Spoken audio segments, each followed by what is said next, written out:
As you might notice, I am had a clothes change here.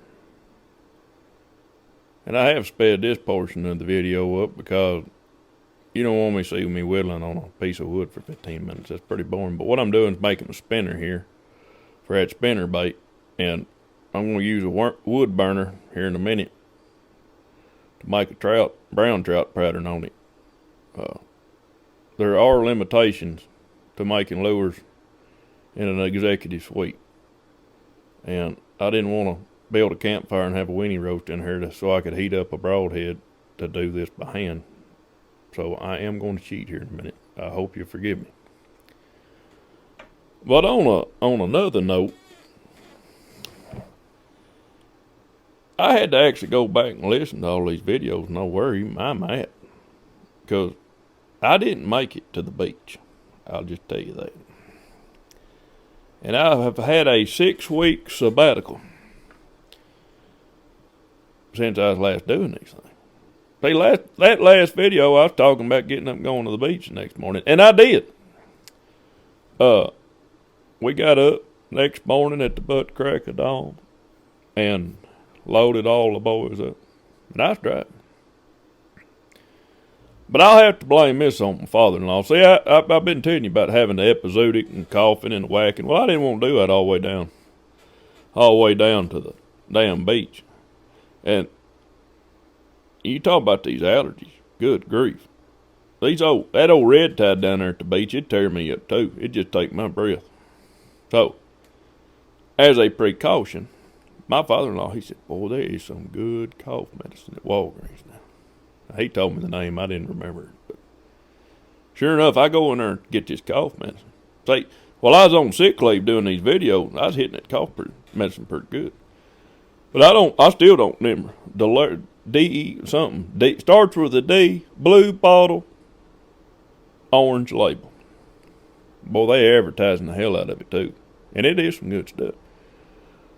So there in that 3 or 4 day period, I drank a bottle and a half of the daytime and a full bottle of the nighttime. About every 4 hours I'd take me this water. Again, I don't want to read the directions. I don't know if that's legal or not. But come to find out, taking cough medicine with ADHD medication and a steroid for a lung infection is a cocktail no-no that causes massive hallucination. And I don't know if I told you, but we live in Manchester now, so we was taking a back road down there to the beach. And we was cutting through Lynchburg. If that sounds familiar, there's a reason. Because I promise you, if you pull through the operations entrance, the employee entrance of the Jack Daniels Distillery, and tell the guard at the guard check that God sent you, you will do 6 days in the Vanderbilt Psychiatric Ward. And that ain't funny. But I was Robo tripping out of my mind for about 3 days now. It's the wildest experience of my life. I don't know how all this stuff happens to me. I'm just thankful it turned out to be medicine. But no joke. Good grief. I mean, this crazy stuff always happens to me. Y'all probably don't know Barry Hanna, but he's a big deal over. See, Manchester, where I live, is right at the foot of Mount Eagle Mountain.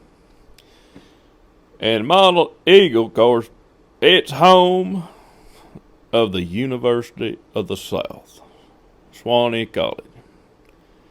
And of course, Swanee, every year they have this big writers conference. It's supposed to be the best one in the country. And all these literary agents coming out of New York come down there trying to scout books, trying to find the next hot writer. And I've been over there rubbing elbows with them a time or two, but evidently I ain't the next hot writer because they don't have any desire to represent cornbread, evidently. But anyway, I did hear, me and the boy that runs that place, that conference, me and him got to be pretty good buddies.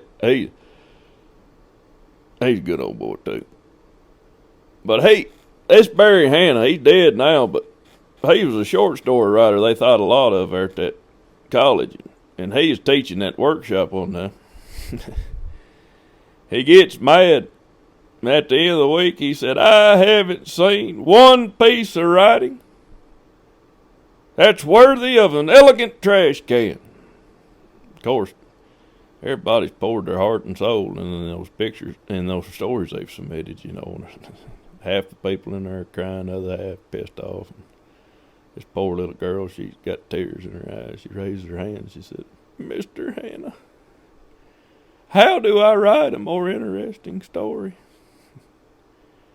He looks at that girl and he said, well, you can start by being a more interesting person. I'm sorry. If I'd have been in that room when he said that, I'd have died laughing. Because there's so much truth to that. And he wasn't just saying that. He lived it. His wife was cheating on him one time. And he knew it. So he followed him to the hotel there and sat out in the parking lot while they was cracking. Then he waited for him to go to sleep.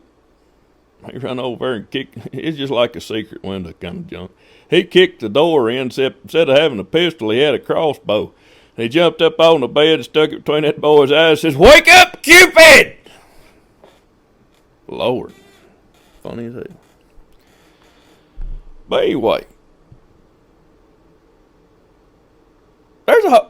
I have to say, there's a whole lot of truth to what he's saying. Live your life. Be a more interesting person. Yeah, there's so many people, especially in corporate, they're all chasing money and titles and trying to kiss somebody's ass to the top. I mean, be yourself. And everybody makes fun of me, the way I talk. But I tell you what, if more people in the world were raised in barns like me, they would know that authenticity is the only thing that don't smell like bullshit. And that is a fact. And I have tried. I've got into it, people down there. They can't figure me out. Because money I don't do it. I live my life every day. I chase stories is what I do. Whether I'm a storyteller or not, I don't know. But I live my life so that every day I got a story to tell.